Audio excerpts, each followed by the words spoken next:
Hello Commanders, welcome to the command table. My name is Matt and I'm going to be taking you through multiple star ratings of Volcanus.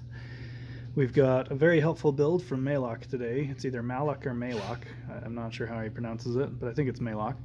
Anyway, if you'd please be so kind as to like, subscribe, and if you want notifications when I drop new videos, be sure to hit that notification bell. And if you have any questions or comments, please feel free to leave those below.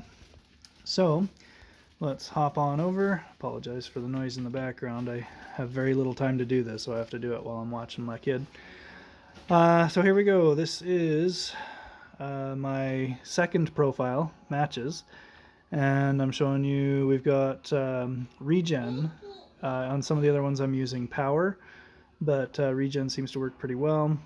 This is the build that Malok put earlier. He did leave a comment in the TCT Discord that you don't need the regen necessarily, so you might do better off if you have trouble getting push all the way through to the boss. You may want to use power instead, but apparently the regen isn't totally necessary. So what you do want to notice, so we've got Berserk on everything because we have the wounded debuff, but way in the back these two blessed bombots, one at the top, one kind of towards the bottom, and those are gonna resuscitate everything once we get to the end here. I've got the nature power stone on just about everything so that we don't get shot from Volcanus towards it right at the beginning. Yeah, so anyway, there we go. We're pushing through. We're able to get to him in ample time, but we get him frozen, but the earth elementals cause a bit of a problem. They were about to clear through, and then the blessed bombots come through in the end to help cap it off and get him on lockdown. So we won't sit through the last 40 seconds of this. It's going to be pretty obvious what happens. We'll just skip to the end. But that's the general concept. Let's go ahead and watch my main profile. Again, this is a similar build. Oh, guess we're going to start that one over. There we go. Okay, I've moved the Blessed Bombots up, and I've got speed 3 on them. And instead of the dire wolves, I've got 2 plague bearers and 1 less wraith, so I've only got the 3 wraiths. Now, the reason that I'm doing this the way that I am is because the plague bearers end up going just a little bit slower than everything else, and when the earth elementals pop and the warhounds and wraiths run forward to get the other stuff, there's still something there to kill all that. So I made a few tweaks to what Malok did. But I've got strong enough units to where I only need 2 elixirs. I'm using the power and the immunity, and I'm able to push through very well. Got the boss locked down.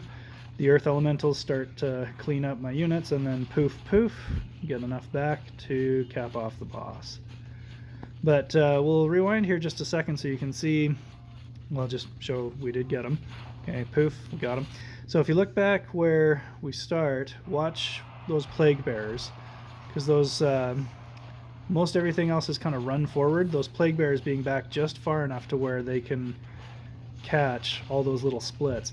Also, having more bodies is tremendously helpful because I'm not using force resistance, so that enhanced melee where they've got that chance to stun, the more bodies you have, the less likely it is that those little mini earth elementals are gonna slow your whole army down.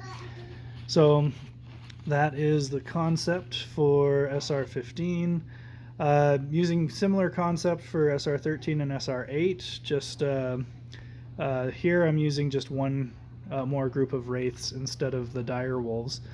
I was having trouble pushing through on the bottom, so we just went ahead and this just cycles through so you can see the stats for each of my artifacts and everything like that.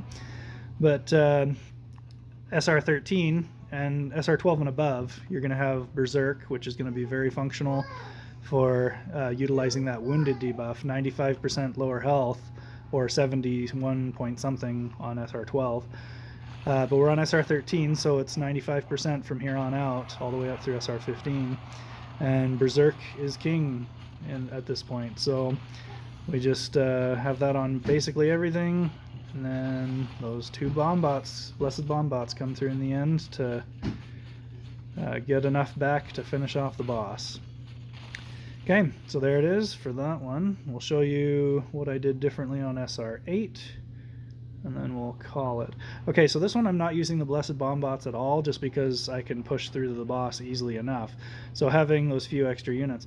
Now you'll notice I've got the Arcane Blades in there, and the thought process behind that was that they would ping pong through and start clearing up some of that other garbage in the back, all those archers and Ember Fiends. So that's why I've got them there. I was going to try them out. The benefit to the Arcane Blades is that they do kind of skip through to the back and start causing damage to things that are further behind, which gives you better coverage. But they also do kind of a line attack. Whatever they blink through, they'll hit multiple targets. So whereas a Warhound or a Wraith can only hit one target at a time, the Arcane Blades can hit multiples. So it's very helpful for that. I might actually experiment with the Arcane Blades on SR15 later. But pretty straightforward. I just am able to burn through fast enough and where I don't even need the Blessed Bombots. But if you do, you can utilize those. Works great. I think you only see one little blue bone right here, so I don't think I had anything die. Everything was able to push through and get to them. So that's it. Thank you for watching. Again, please do like and subscribe. And just a note, we do have lots of room in the command table clans. So if you go to your clan tab and or your little tab down at the bottom left, you click on that and you're able to do a search. You can look for TCT. We've got several clans there that you can pick from, and there's lots of room, so come play with us. We're kicking butt. We're just a little short-handed, so please join us and we'll have some fun. Thanks for watching, and yeah, have fun. We'll have more for you in the near future. Thanks.